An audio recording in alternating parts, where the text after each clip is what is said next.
Драги браќи и сестри, добро утро. Бог ни даде еден прекрасен ден. Денеска да имаме и треба да се радуваме и да го прославиме Бога за тоа. Сабаде кога станав беше ладно и мојата сопруга ме пита, вика, како е времето, викам, студено е, има и лед, ќе биде ладно, ама сега е прекрасно. Ние не управуваме со времето, но Бог е тој кој управува со времето. Во светот постојат две учења и тоа едното е теорија дека светот настанал од една мала клеткичка, што можеби ние со голо око не може да ја видиме. И така таа клетка и текнало, бидејќи била сама, било досадно, не знаела што да прави и си рекла, ајде ќе си направам уште една клеткичка, да видиме, да имам друштво. И така станале две. Па после тоа се договорили да си направат уште и така направиле повеќе, па се собрале сите на едно место, па некоја се налютила и си кажала, јас ќе се одделам од вас, па ќе си направам јас да бидам куче. Друга се налютила, рекла, јас ќе се направам птица. Трета, јас ќе бидам риба. И така се множеле. И настанале сите животни, ама како настанале растенијата не знам, по таа теорија, која многу луѓе ја прифаќаат и веруваат во тоа. А другото учење е вистината, а тоа е дека светот го создал Бог. И тоа се совршено. И сега на место да биде совршено, ние луѓето светот го расипуваме и така ќе дојде до уништување на светот. И едната и другата наука зборуваат дека светот ќе биде уништен. Затоа што ние гледаме дека се што правиме, ние се повеќе и повеќе ја загадуваме природата, се повеќе и повеќе ga искористуваме природата, гледаме дека времето се променува, војни има, земјотреси има, вулкани избиваат и сите зборуваат дека земјата ќе биде уништена. Иако велат дека од една клетка се совршено станува се повеќе и повеќе, а самите велат дека земјата ќе биде уништена. И во Библијата вели Бог створи се добро и за добро на човекот, ама кога дојде гревот, човекот почна се да уништува затоа што гревот е во него и гревот е тој кој уништува се. Тоа изгледа како еден балон кој ќе почнеш да го дуваш, нели, се повеќе се шири, убаво изгледа, ама на крајот ќе пукне и ќе се раздели на многу парчиња. На што ние веруваме? Дека светот така настанал само по себе или дека светот морал некој многу интелигентен, многу совршен Бог да го створи. Да не се залажуваме, едното е од сатаната, а другото е од Бог. И ние треба да го прифатиме и да веруваме тоа што Бог го зборува, тоа што Бог го направил и тоа што Бог го очекува. Да не се двоумиме. Божите зборови се јасни и така ќе се исполнат. А зборовите од сатаната се лажни, тој убедува, лаже, за да ги придобие луѓето, а неговите зборови не се исполнуват. И затоа, ако ние се нарекуваме верни, треба верно да му служиме на Бог. Искрено, исправно, како што тој сака. Не како што ние сакаме, како што тој сака. Така, да постапуваме во нашиот живот. Сега ќе ја започнеме ова служба, ќе испееме песната број 270, в книгата на животот Боже, книга на спасение. Живот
Дали си запишан во книгата на животот? Тоа е добро прашање за сите нас. Сега ќе го прочитаме Псалмот број 65. Псалм број 65. Тебе, Боже, ти припаѓа похвалата на Сион и тебе ќе ти дават завети. Ти услишуваш молитви, кај тебе ќе дојде секој плод. Кога грешни дела не совладуваат, ти ги простуваш нашите престапи. Блажен е оној кого ти си го избрал и примил да живее во твоите дворови. Дај да се наситиме од добрини од твојот дом, од светоста на твојот храм. Преку чудесни дела ни одговараш и не избавуваш. Боже, Спасителе наш, ти си надеж на сите земни краишта и на оние што се далеку преку морето. Ти кој горите си ги поставил со силата своја и со моќ си се препашал, ти кој ја замолкнуваш морската бучава, шумот што го прават брановите и буните кај народите. И се плашат сите оние што живеат на крајот на светот од чудесата твои. Ти создаваш радост, каде што утрото се раѓа и вечерта заоѓа. Ти ја посетуваш земјата, ја напојуваш, ја збогатуваш, потокот Божје е полн со вода, си им приготвил храна на луѓето, бидејќи така си ја подготвил. Ги напојуваш браздите нејзини и ги порамнуваш грудките нејзини и со дождовни капки ја благословуваш да раѓа плодови. Ја овенчуваш годината со твојата добрина и колите твои полни се со плодови. Се појавуваат патиштата на пустините и речињата се исполнуваат со радост. Ливадите се китаат со стада, а долините се редат со плодови. Сите воскликнуваат и пеат. Сите воскликнуваат и пеат. Слава на Бога. Нека сега да се исправиме и да му благодариме на Бога.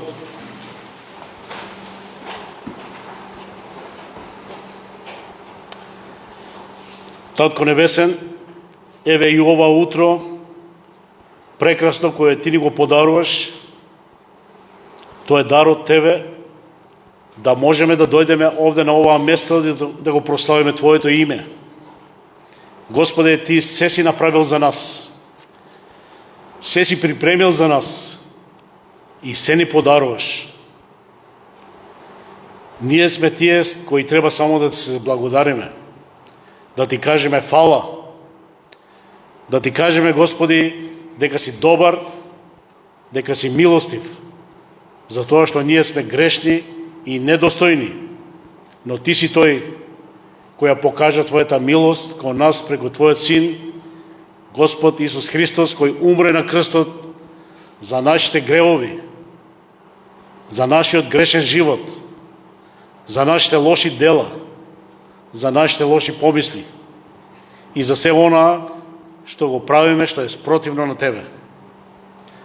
Фала Ти, Господи, што Ти си ни дал начин како да бидеме избавени, како да бидат нашите гревови очистени, исперени и да никогаш повеќе не се сеќаваш за нив.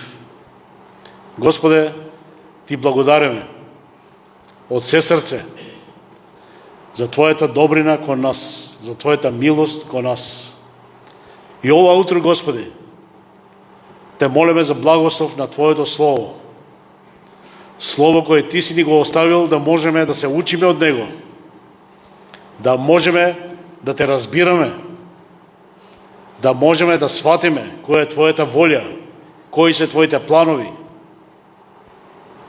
и да ја знаеме вистината, бидејќи сотоната постојанно и постојанно не учи со лаги, ни пласира лаги и сака да не оддалечува од Тебе.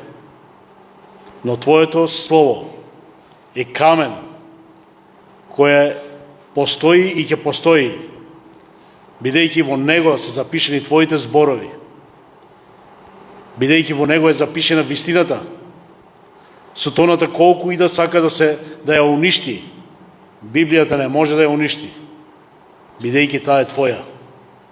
Господе, и ова утро го бараме Твојот благослов преку Твоето Слово. Зборувај ни, Господи, научи не да бидеме посилни, да бидеме одлучни и спремни да Ти служиме на Тебе. Татко Небесен, Те молиме и за тие кои не се овде, а се болни, спречени да може да дојдат. Те молиме за тие кои што се далеко од тука, а не гледаат и слушаат. Благослови ги и таму каде што се. Нека да го доживеваат Твоето Слово во нивното срце, да бидат исполнети со Твоите зборови. Те молиме и за нашиот народ, да се смилуваш над нашиот народ, бидејќи само во Тебе е спасението, само во Тебе е животот кој го имаме и од ништо друго ние не можеме да очекуваме и да бараме. Те молиме Тебе, Господи, да Ти ни помагаш и да Ти не водиш. Се предаваме во Твоите раце и Те молиме во името на Исуса Христа. Амин.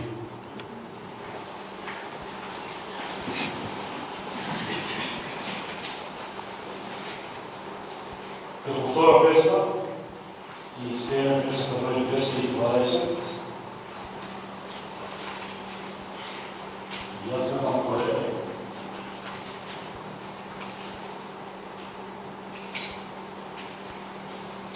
Исусе, спасителе мој, кај себе зацолни. 220. Amen.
Сите сте поздравени во името на нашиот Господ и Спасител Исус Христос.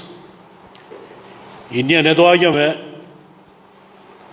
за да му угодиме на Бог, еве денеска сме овде, но доаѓаме заради нас, да ние чуеме и научиме тоа што Бог сака од нас. И за тоа да не го сваќаме погрешно доаѓањето во црква, еве денеска дојдов и направив нешто добро. Доаѓаме да се учиме, доаѓаме да се припремаме за следната недела која доаѓа пред нас, во која имаме многу искушенија и проблеми. Сатаната од сите страни напаѓа и ние треба да знаеме дека треба да бидеме спремни во секое време и на секој можен начин. Ова утро оддавна не е бил нашиот брат Давид овде. Тој ќе не води во Словото. Нека Бог да го благослови и него и нас преку тоа Слово и да можеме заеднички се радуваме на нашиот Господ, што е толку добар и милостив. Го повикам да дојде и да ни послужи со Словото.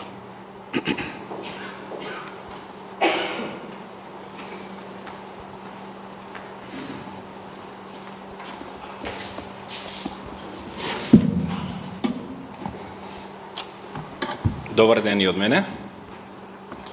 И нека и ово утро Бог биде прославен, Исус Христос, преку силата на Светиот Дух, да можеме да научиме тоа што Он сака да ни го каже преку Неговиот збор.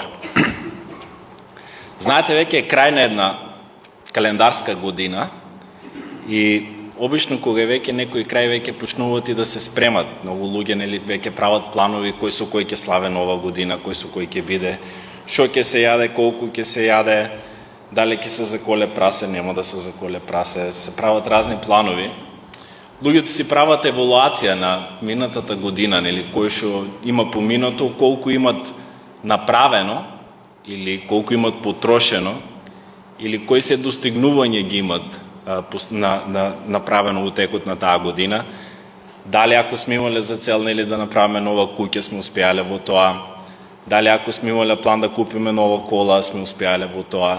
Дали сме завршили образование, дали семејството ни е напреднало, дали нивите ни има дадено добар род, дали сме посадиле тоа што треба да го посадим и размислуваме на тие работи и правиме план, исто така, што за следната година.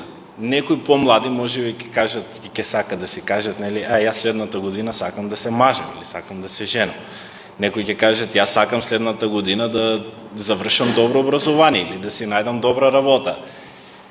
Некои ќе кажат, сакам да имам повеќе, да успеам во бизнисот, да успеам во семејството, да имам повеќе на нивите, повеќе приход и сето тоа е убаво и луѓето си размислуват и си прават планови и така треба да биде. Ако немаме некој план, ако немаме некоја цел, не знаеме до каде можеме да стигнеме и што можеме да направиме. И убаво е кога имаме некоја цел која не води. Ама има исто така едно прашање, која е целта на црквата? Или кои прашања црквата ги поставува? Сега, кога кажувам за црквата, треба да разбереме дека црквата е Христова и дека црквата се луѓето.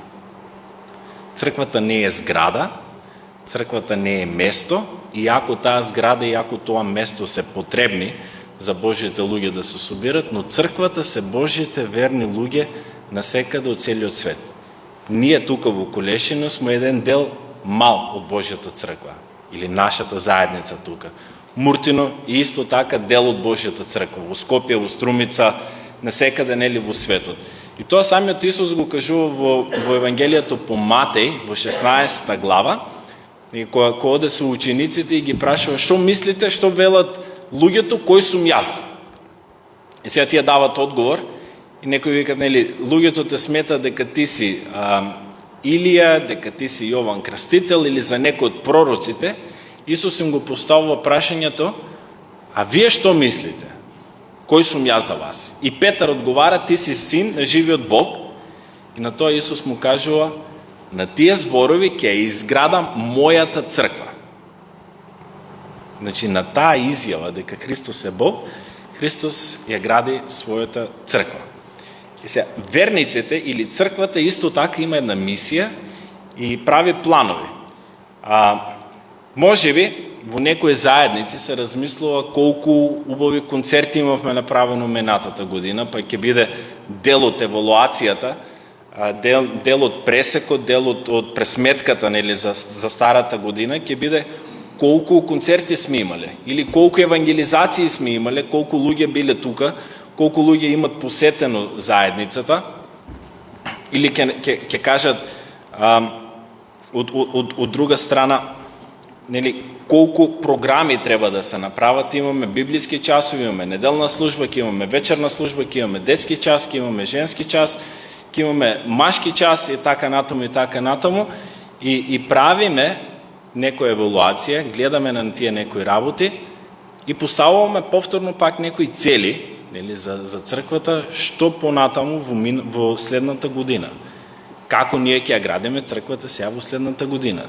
Дали пак ќе се бидеме фокусирани на песните, дали пак ќе бидеме фокусирани на програмите, дали ќе повикаме школувани луѓе, доктори по теологија или странци кои што ќе дојдат, па ќе треба да го навестуват Евангелието. Ја забораваме основната цел, дека црквата пред се е повикана да му даде слава на Бог, и втора работа, црквата е повикана да го навестува Евангелието за Исус Христос. Не е ништо лошо да се прават концерти, не е ништо лошо да се планира, не е ништо лошо, нели, да повикаме и други луѓе да ни го проповедат Евангелието, но забораваме и бегаме од основната цел, дека треба да го прославиме Христос и дека треба да го проповедаме Божјото Слово. Сведоци сме, за жал, дека се повеќе и повеќе заедниците, не само тука кај нас, него и во Македонија и во светот, полека и полека гаснат. Како една свеќа која што се топи на восокот, така и заедниците се повеќе и повеќе растат. Вие кои што сте од повозрастните генерација, може да се сетите на времето дали е имало и место тука да се седи. А сега имаме празни клупи. Може би причината од тоа е затоа што многу од луѓето, нели, си имат иселено и не живеат веќе тука во нашите краишта. Може би една од причините може да биде затоа што некои луѓе се разочарани од црквата или од верниците, затоа што не им се проповеда Евангелието, не се грижат за нив или некој нешто има погрешено. Има разни причини. Или може да биде затоа што ние како верници немаме исполнето нашата должност да го проповедаме Евангелието. Дури самиот Исус во Евангелијата, нели, кој после воскресението и кој се вознесува на небото, он им вели на учениците: одете по целиот свет и проповедајте го Евангелието. Во Лука 4 глава, 43 стих, нели, Исус оди од место до место и сега таму едни луѓе му кажуваат: ајде остани уште кај нас. И тој им вели: јас морам да одам и во другите места да им го проповедам Евангелието за Божјето царство, затоа што за тоа сум пратен. Без проповедање, без навестување на Евангелието, ние не можеме ни да чуеме за Христос. И тоа е една од пораките која Бог ја има за нас и една од задачите кои христијаните треба да ја прават. И затоа би сакал денеска, нели, да прочитам од 2 Коринтијаните, 5 глава, од 15 стих па до 21 стих. Вели вака: а Христос умре за сите, да живеат не веќе за себе си, туку за оној кој умре за нив и воскресна. Затоа ние од сега никого не познаваме по тело, иако Христос го познаваме по тело, но сега веќе не го познаваме како таков. И така, кој е во Христос, тој е ново создание. Старото помина и ете се создаде новото. А се е од Бога, кој не измири со себе преку Христос и не го даде служењето на тоа измирување, Зашто Бог го измири светот со себе, преку Христос, не земајќи ги предвид престапите на луѓето, и го положи во нас словото на измирување. Па така, ние сме Христови пратеници, како Бог да зборува преку нас. Ве молиме во името на Христос, помирете се со Бога, зашто оној кој не знаеше грев, Бог за нас го направи грев, да преку него да станеме праведност Божја. Може би еден доста познат текст за многу од нас, и знаеме да кажеме, нели, Христос создаде се ново, старото помина, стана ново, но што тоа значи? Гледаме контрасти. Гледаме контраст на живот, гледаме контраст на смрт или на умирање, гледаме контраст на старо и на ново, на знаење и на незнаење. Тие се две некои спротивни страни кои што одат. Но во текстот кој што го читавме, ако можете да приметите, значи од 18 стих до 21 стих, во 5 глава од 2 Коринтијаните, 5 пати се спомнува едно зборче. Приметивте ли кое? Зборчето не измири или помирување. Помирувањето само по себе, како дефиниција, нели значи дека кога две страни, две личности не се биле во добри односи или тоа нивно заедништво е прекинато и кога ќе дојде помирување, тоа заедништво е пак воспоставено. Значи врската помеѓу тие две страни или две личности или повеќе е воспоставена и пак може да функционираат и да бидат заедно. Сега, сведоци сме и имаме примери кога имаме нарушени односи во семејствата, помеѓу супружници, помеѓу маж и жена, или кога имаме нарушени односи помеѓу родител и дете, кога има нарушени односи помеѓу роднини, помеѓу пријатели, помеѓу колегите на работата, помеѓу работодавачот и работникот, или кога имаме нарушени односи во самата заедница. Нели, не го сакам некој затоа што не прави нешто.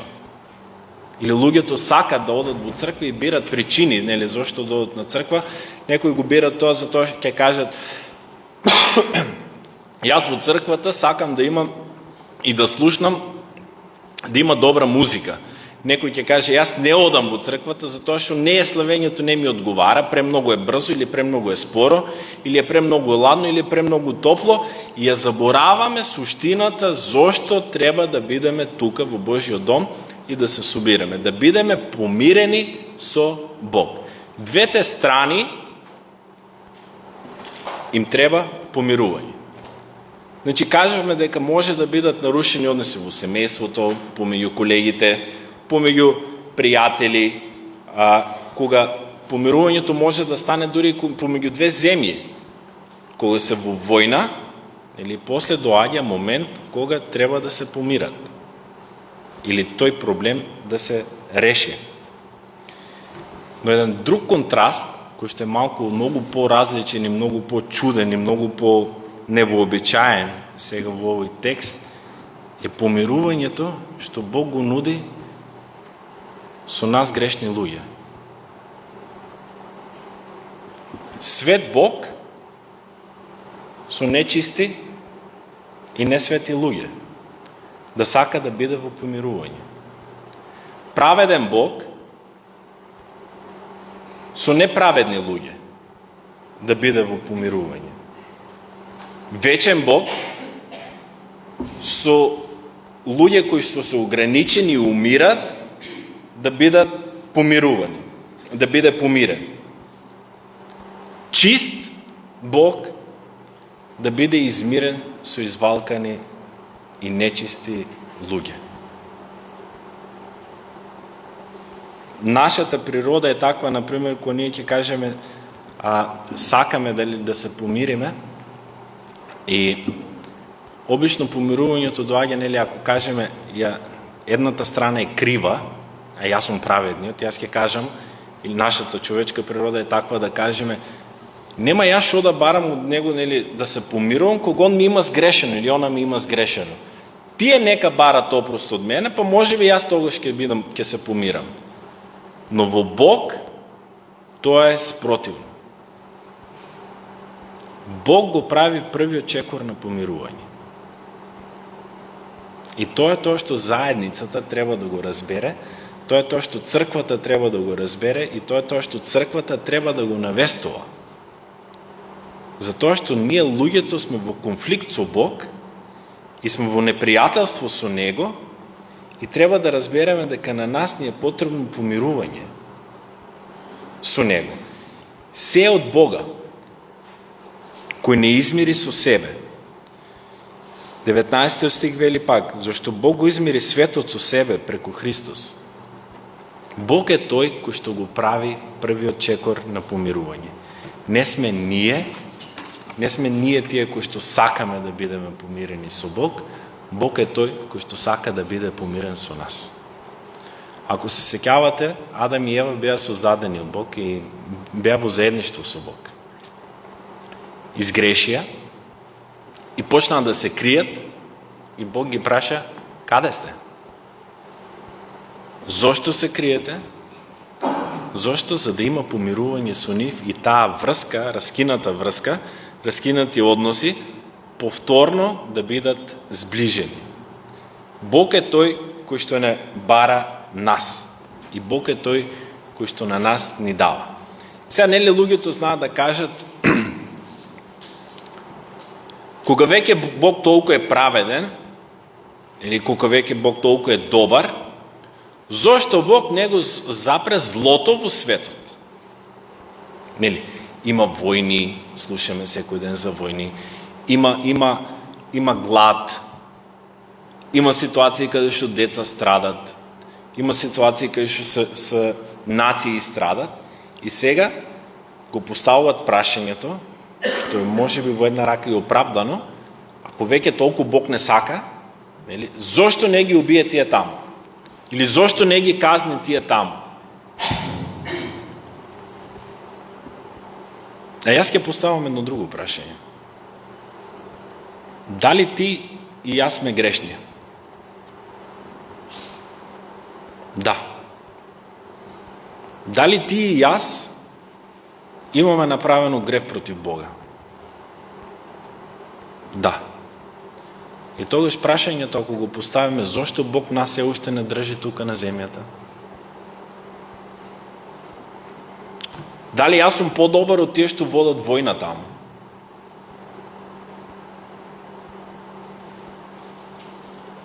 Не сум.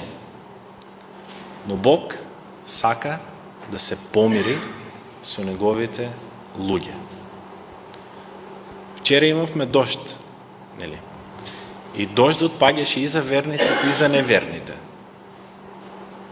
Бог им дава храна и на верните, и на неверните. Бог ни го дава сонцето да свети и на верните, и на неверните. Ги имаме тие благослови кои што Бог ги излива и ги дава на неговите луѓе секој ден, да можеме ние да уживаме во нив, но исто така Бог има и специјален благослов, нели, тоа е помирувањето за неговите луѓе. Помирувањето за да можеме да бидеме заедно со Него. И не е прашањето зошто Бог не го сопре цело зло, него прашањето е зошто Бог се уште не држи нас грешните тука на земјата. Зошто Бог ме држи мене уште тука на земјата, кога јас сум еден од тие престапници.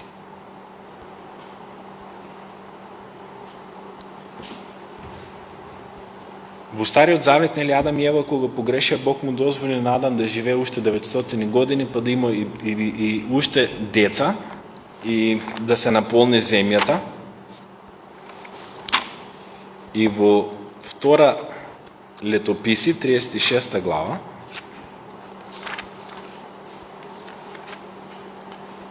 пред Јуда да биде освоен и да биде однесен во робство, Бог постојано им праќаше една порака на неговите луѓе, а тие никако да ја слушнат. Значи, 36 глава во втора Летописи, 15 стих вели вака: Господ, Бог на нивните предци, им испраќаше своји гласници, уште од рано утро, зашто му беше жал за својот народ и своето живеалиште. Но тие се побиваа со испратените од Бога и не се грижеа за зборовите негови. Ги понижуваа пророците негови, додека гневот на Господ не падна врз народот негов, да немаше за него спасение. Бог во Стариот Завет постојано и им имаше испраќано пророци, Божи луѓе на израелците, кои што им велеа и им кажуваа дека треба да бидат помирени со Бог, дека треба да се отргнат од гревот, дека треба да се отргнат од лошиот пат, а тие им се исмева, дури некои бија убивани и не го слушаа Божиот збор. И Бог кажа, доста ми е. Ќе одат во прогонство. И денеска има уште време на милост. Ама Бог ќе каже, доста ми е. И ќе дојде како судија на тај свет, и ќе дојде како праведен судија, кој што ќе ги суди на сите луѓе и ќе ги земе своите со него. И ќе нема веќе време за помирување со Бог.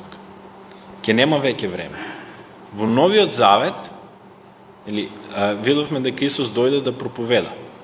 И сега, фарисеите, знаеме дека често пати му кажува на Исус, гледај го, он се дружи со грешници, или он седи со незнабожците и седи со грешниците, а на кого му треба спасение, ако не на грешниците? Во Лука 19 глава имаше еден човек по име Захеј, и Захеј беше низокраст. И Захеј беше по професија или по занимање беше началник на цариниците. Значи не беше обичен царинник кој што седеше на патот и ги собираше парите од народот, него беше како главен, каде што другите му го носеа приходот на него.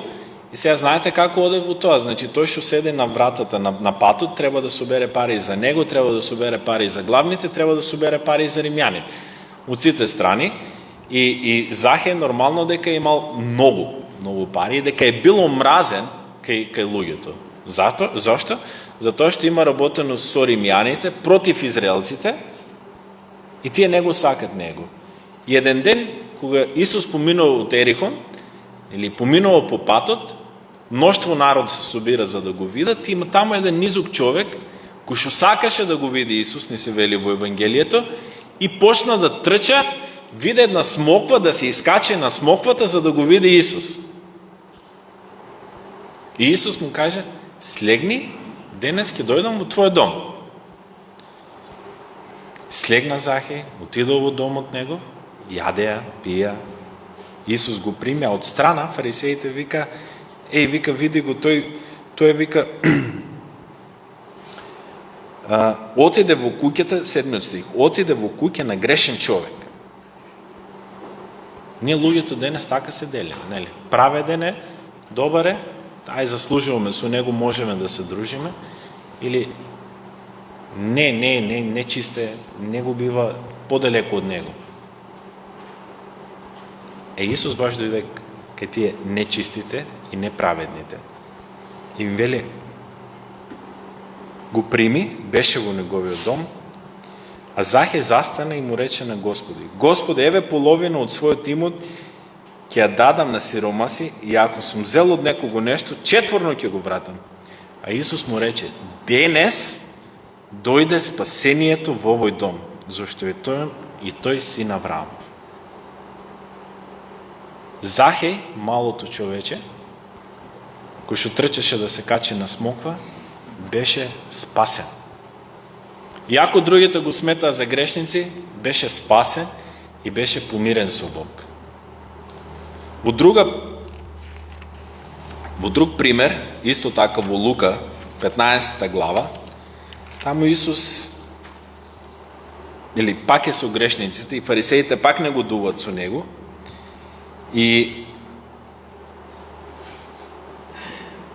вика во вториот стих, а фарисеите и книжниците негодува, велејќи, овој прима грешници и јаде со нив. Исус им вика, сега ќе ви кажам 3 приказни. И првата приказна е за овца.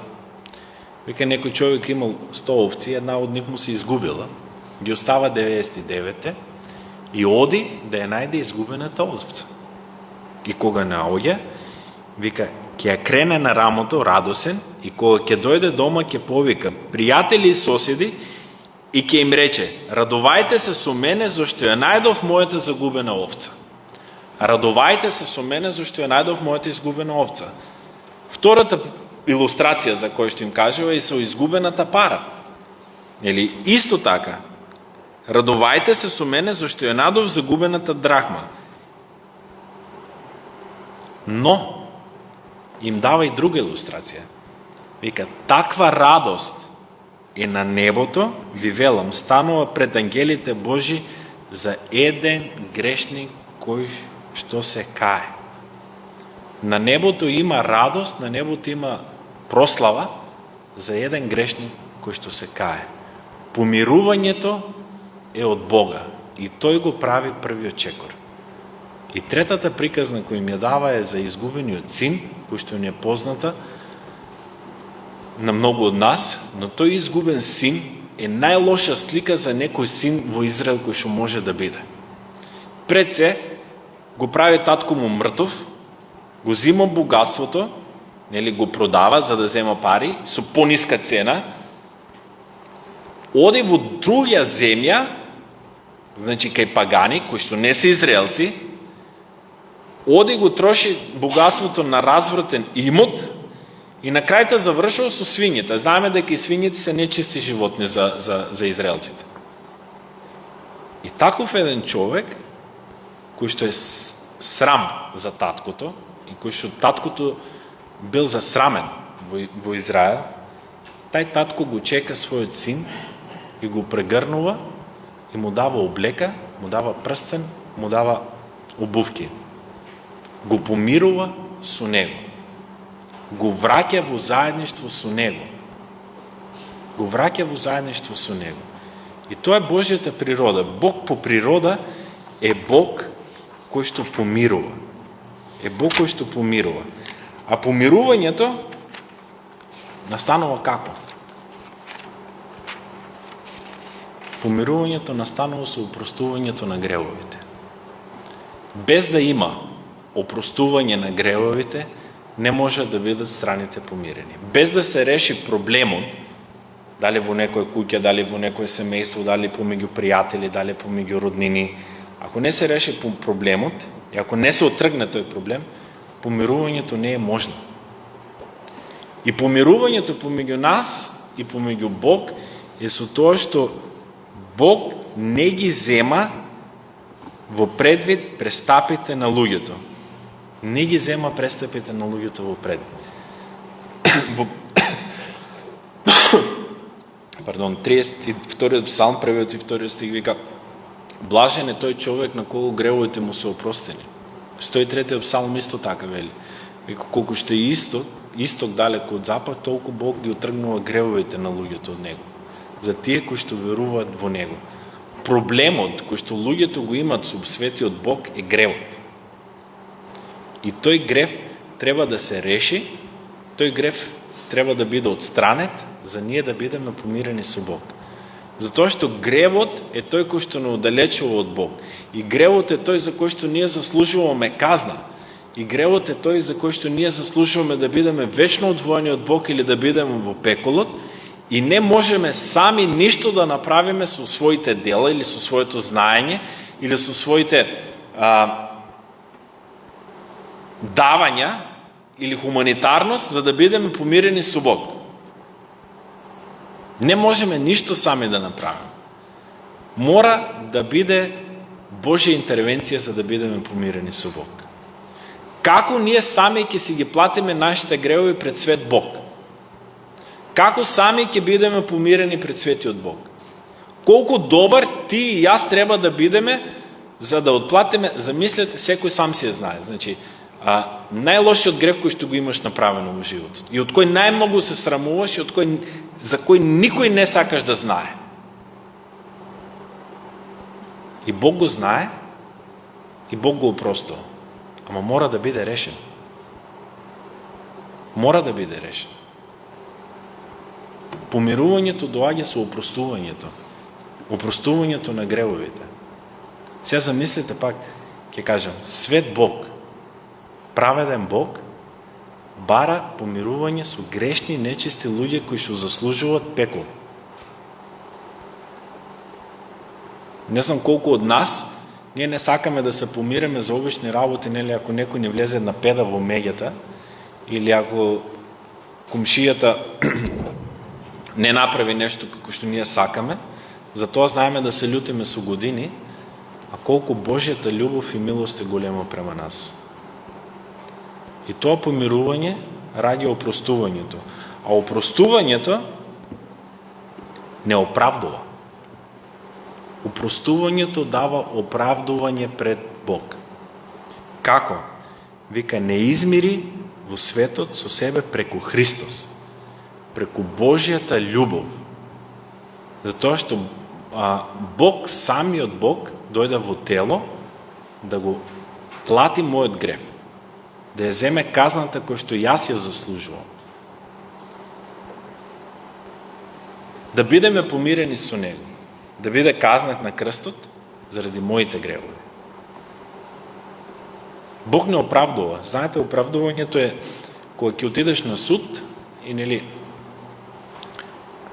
ти се става некое дело дека имаш направено нешто и со докази или се докажува дека ти не си веќе виновен. И пред Бог ти не си виновен. Не заради тебе или заради нашите дела, него заради Исус Христос. Бог не оправдува заради Исус Христос. Тоа е помирувањето. Тоа е таа порака која ние христијаните имаме добиено уште од пред векови, и тај рецепт, истиот рецепт е тој кој што ги спасува душите на луѓето. Нема нешто друго. Нема подобра музика, нема подобра заедница, нема подобро осветлување, нема потопло, нема поорганизирано. Истиот рецепт е. Рецептот е Исус Христос. Тој кој што умре за грешни луѓе за да ги спаси. Тој кој што дава помирување, тој кој што опростува, тој кој што оправдува. Оправдува преку неговата крв, оправдува преку неговото дело со тоа што тој го има направено на крстот. И тоа оправдување, нели, се случува со замена. Видете во 21 стих, таму во 5 глава од 2 Коринтијаните. Пак имаме еден контраст. Тој што не знаеше за грев, Бог за нас го направи грев. Светиот, праведен, чист Бог беше направен грев за тебе и за мене, или за верните луѓе. На крстот, на Голгота, беше направен грев. Исус Христос беше третиран како јас да сум виновникот. Јас кој што заслужував таа казна, јас кој што го заслужував Божиот гнев, јас кој што заслужував да бидам одвоен од Бог, Исус Христос беше третиран за таа казна кој што јас ја заслужувам, или ти ја заслужуваш. За моите и за твоите нечисти работи. За нечистите работи на грешните луѓе. За нечистите работи на тие кои што верували или ке веруваат во Исус Христос. Исус Христос беше третиран со Божиот гнев за тоа. А од друга страна, јас кој сум неправеден, јас кој сум нечист, јас кој што сум извалкан, ни вели, преку него Давид е праведен. Замислете ја таа слика. Бог те оправдува и ако си нечист. Бог те оправдува и ако си нечист. Бог те оправдува и ако си извалкан. Преку него, преку Исус Христос. Има замена. Местата се обрнати. Значи, на место јас да бидам на крстот, Исус беше на крстот. Тој кој што е праведен, сега јас сум праведен заради него. И во вечноста, или ние не можеме да застанеме заради нашата праведност пред Бог и да кажеме јас сум праведен, Боже, пушти ме во небото, ќе застанеме заради Христовата праведност. И таа е таа порака што христијаните треба да ја навестуваат. Таа е таа цел која што црквата треба да има не само во новата година, неко секој ден, и секој христијанин дека треба да ја прави, да го навестува евангелието на помирување помеѓу грешни луѓе и свет Бог. Да го навестува евангелието од вечна смрт во живот вечен. Да го навестува евангелието на вера, да го навестува евангелието на надеж, на мир, на љубов во Исус Христос. Затоа што луѓето се осудени за вечна пропаст, а Исус Христос го дава решението.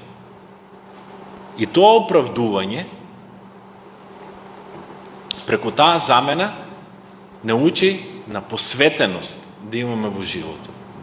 Не можеме да кажеме, нели се, од кога ја знаеме Христовата љубов, од кога ја знаеме неговата милост, од кога знаеме се тоа што Он го има направено за нас, ние да им кажеме на луѓето: добро, брате, сестра, се помоли, ти го имаш Исус, супер, сега живеј како сакаш. Не.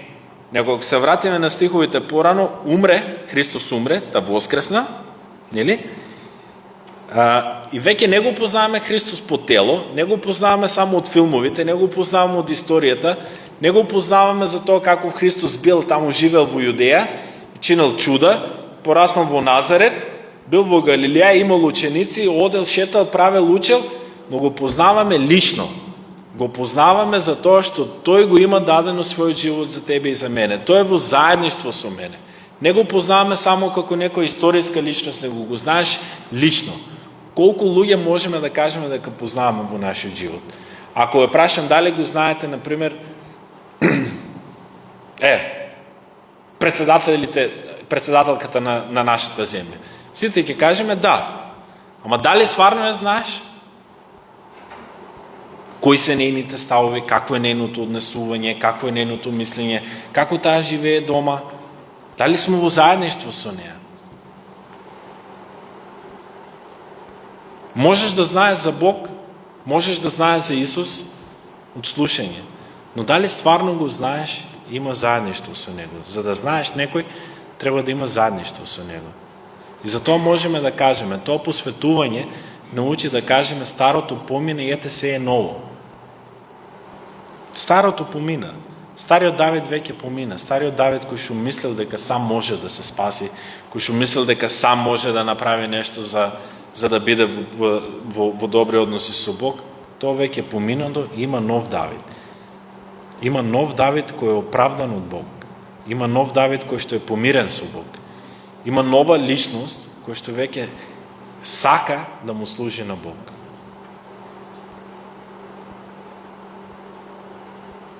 Дали е тоа за тебе така? И од кога го знаеме тој процес на помирување, од кога знаеме дека таа е пораката кој што дека помирувањето доаѓа од Бог, дека за да има помирување гревовите мора да бидат опростени. За да кога гревовите се опростени, ти си веќе оправдан човек. А тоа оправдување, кажавме дека доаѓа со замената кој што Христос ја направи. Наместо ние да бидеме казнети, тој беше казнет наместо нас. И таа замена не учи, целиот тој процес не учи да бидеме посветени во служењето и во послушноста на Божјото Слово. Да му бидеме послушни на тоа што Исус го кажува во неговиот збор. Не од страх, него од љубов. И ни дава Исус една задача, кој што вика, кога веќе сме измирени, кога веќе сме помирени со Бог, кога веќе го имаме неговиот дух, ни вика: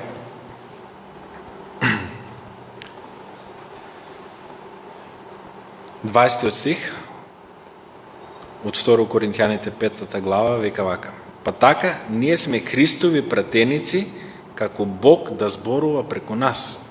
Ве молиме во името на Христос, помирите се со Бога. Бог ни дава една улога да бидеме пратеници.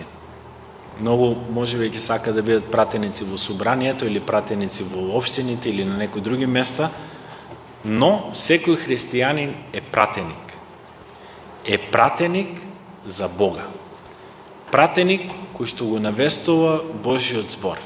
Знаете, амбасадорите кои ќе отидат во друга земја, тие немат право да донесуваат нови закони или да ја кажуваат спротивни мислења или одлуки од тоа што веќе една држава го има одлучено. Тие ги застапуваат правата и учењата, и законите, и верувањата, и принципите на таа држава од кои што се испратени. И немат право они сами да прават нешто ново. Така и ние како амбасадори Божи, како пратеници Божи, немаме право да се создаваме нешто ново, много само да го навестуваме Божието Евангелие и да бидеме послушни на него. Павле кога го пишува, тој им говори со страст. Има страст, има желба за грешни луѓе да бидат спасени. Дали таа страст, дали таа желба, дали тоа уверување дека сме повикани да го проповедаме Исус Христос, да ја проповедаме пороката на помирување, го имаме и ние.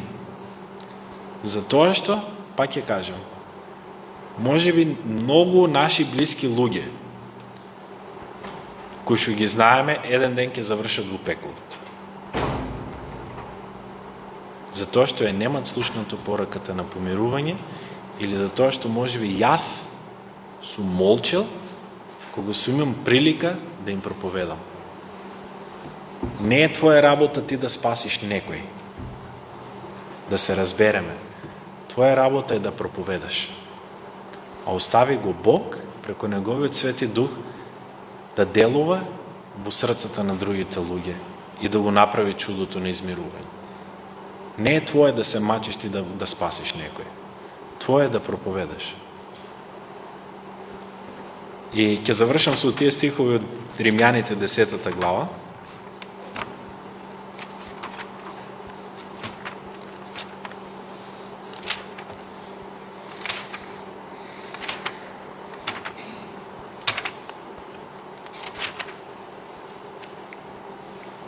Деветиот стих вели вака: зошто ако со устата исповедаш дека Исус е Господ и во срцето свое поверуваш дека Бог го воскресна од мртвите, ќе се спасиш. Бидејќи со срцето се верува за оправдание, а со устата се исповеда за спасение. И 14 стих вели вака. 13. Бидејќи секој кој ќе го повика името Господово ќе биде спасен. За сега звучи се убаво. Но 14 стих. Но како да го повикат оној за кого не поверувале? Значи да го повикаме Христос прво, треба да поверуваме во Него. А како ќе поверуваат за оној за кого не слушнале? Ти кој што си верник, сигурно претходно го има слушнато Евангелието на помирување и има слушнато Христовата порака за да бидеш измирен со Бог. Од тоа доаѓа.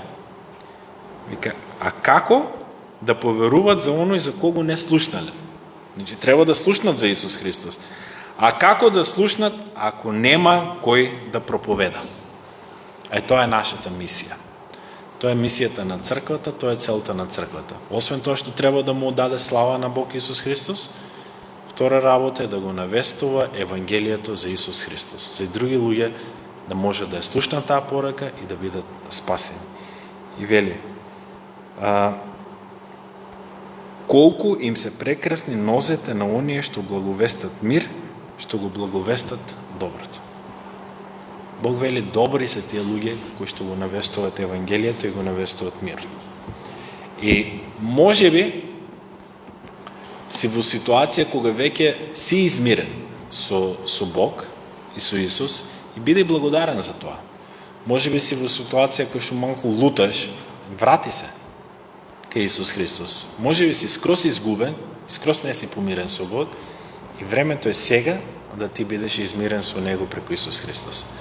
Времето е сега да ти бараш прошка за твоите гревови, знаејќи дека тие гревови те оддалечуваат од Бог и те стават во пекло. А спасението, надежта, верата која што во Исус Христос дава вечен живот. Амин. Може да станеме и да благодариме.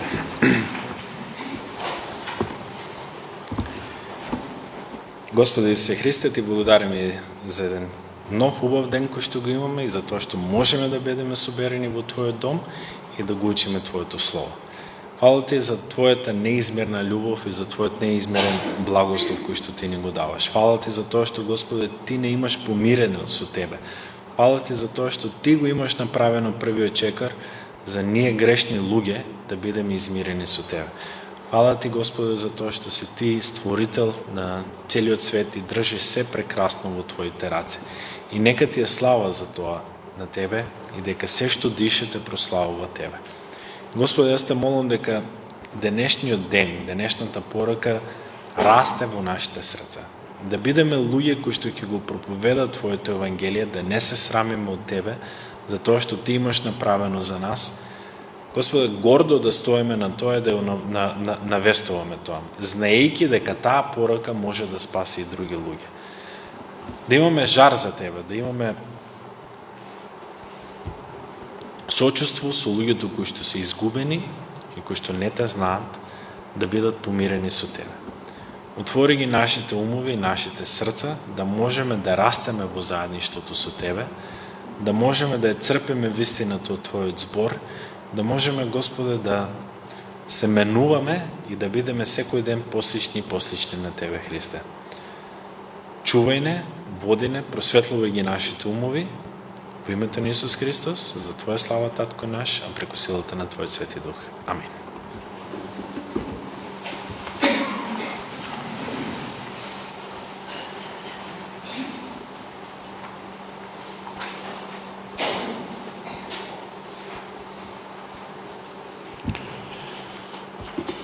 Јас мислам дека беше многу јасно тоа што нашиот брат го зборуваше, ама Словото вели, одете и правете така. Не чекајте, кој ќе излезете од овде, со тоната да ви го земе тоа од умот и да заборавите што треба да правите.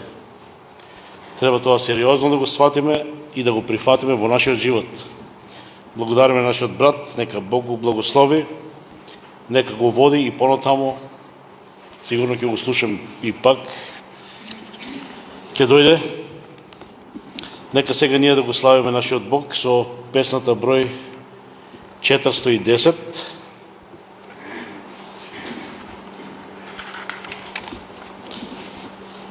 Од црква моја мила. 410.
на место зошто си овенала, денеска треба да речеме зошто си остарела. Ги нема младите, сега сме само постарите и треба да го промениме тој избор. Значи, тоа што беше денеска зборувано, тоа е одраз и на нашето работење или служење на Бога, односно сведочење, повикување, евангелизирање.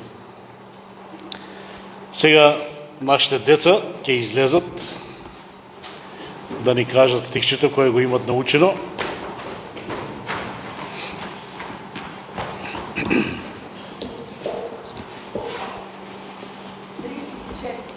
Господи е засовниште и тврдина, секогаш проверен помощник во негове. Псалм 46:1. Браво, деца. Нека Бог ги благослови децата.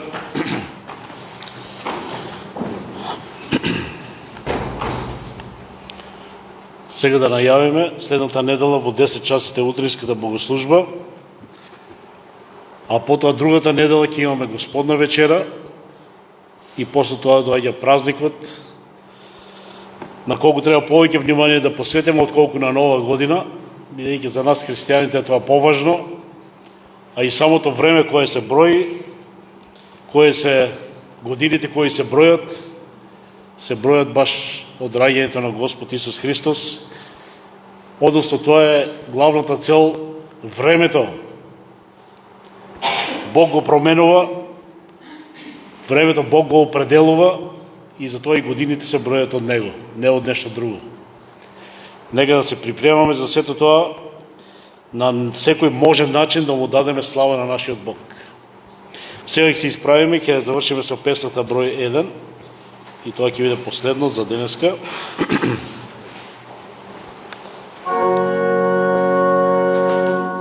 Со песни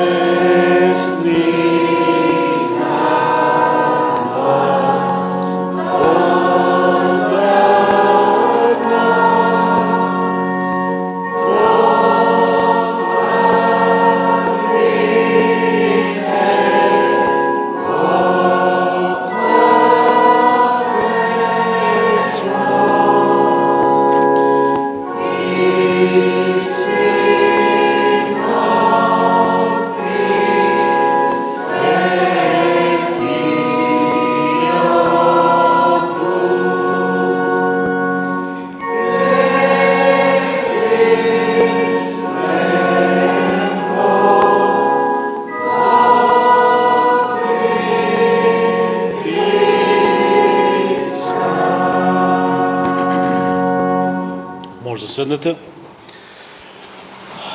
Нека Бог да ве води, да ве чува, да ни даде здраве и живот, да следната недела отново се видиме, да ни даде радост, милост, љубов, да можем да бидеме Негови сведоци насекаде каде што одиме и со кои се среќаваме. Нека се да биде за слава на Бога. Службата е завршена.